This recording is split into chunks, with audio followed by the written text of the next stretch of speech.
The crimes of Jeffrey Dahmer still startle the world even 40 years later. The childhood story that molded him into who he became remains here in Northeast Ohio. 3 News investigator Marissa Sines went there and has the early details of the monster he became.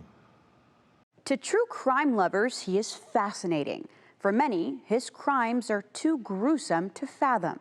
But for some, knowing Jeffrey Dahmer is simply a real-life story.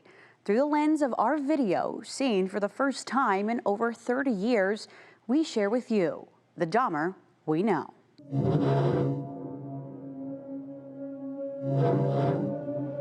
What are you doing there? The story of Jeffrey Dahmer is captivating a new generation across the globe. I hear screaming coming from your apartment. But for some here in Northeast Ohio, it's reliving a story many still can't understand. My address was 4485 West Bath Road, and Jeff Dahmer's was 4480 West Bath Road, right across the street. For childhood friend Eric Tyson, the early memories around Bath Township are innocent, full of nostalgia. This is the hill. Our school bus stop was just up ahead at the base of this hill. It was up here, this driveway up on the left.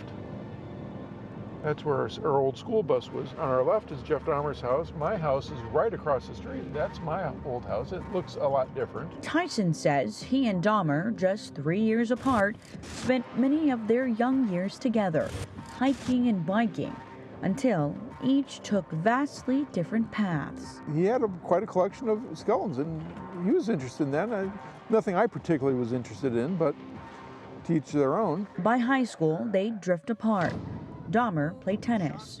Tyson was into electronics and photography. By the time he started driving, I didn't see him a whole lot. But Tyson can't shake moments of Dahmer that were less than normal. I think Jeff was lonely. He was an attention getter. He wanted to do crazy antics, and making noises and that sort of stuff. Dahmer began his killing spree close to home. The first in 1978, just 3 weeks after graduation from Revere High. Tyson had no clue of the horror happening just yards away. We were watching the news and the story broke, and the phone rang right away. Dahmer picked up 18-year-old Stephen Hicks, killing the Summit County teen and burying him around the house. Well, I knew the property. I knew the little door underneath the house where they say he had stashed the body. The days aren't so fun for his attorney, Bob Mosener. And frankly, I've never had a client like Jeffrey Dahmer. A recommendation from a reporter would lead Dahmer's father, Lionel, to Mosener, who was in Philadelphia with no sights set on the national story. Wasn't following the case. Wasn't interested in it. Mosener describes his meeting with Dahmer as nothing less than how he's portrayed on the screen. But hearing the graphic detail was more than I could stand. I had a drill at home, and it's going to sound bad. He traveled up to Wisconsin and visited him at the prison. Like in the Silence of the Lambs, they had him in an area that was like a cage, actually, with plexiglass or bulletproof glass. Dahmer was cold, short-answered, leaving Mosener with a certain creepy crawl on his skin. The first interview was very strange. And after the interview, you could see that there was nothing there in his eyes. I was very uncomfortable with it, and usually I'm not with my clients. Dahmer would plead guilty, be sentenced to life, and sent back to Wisconsin.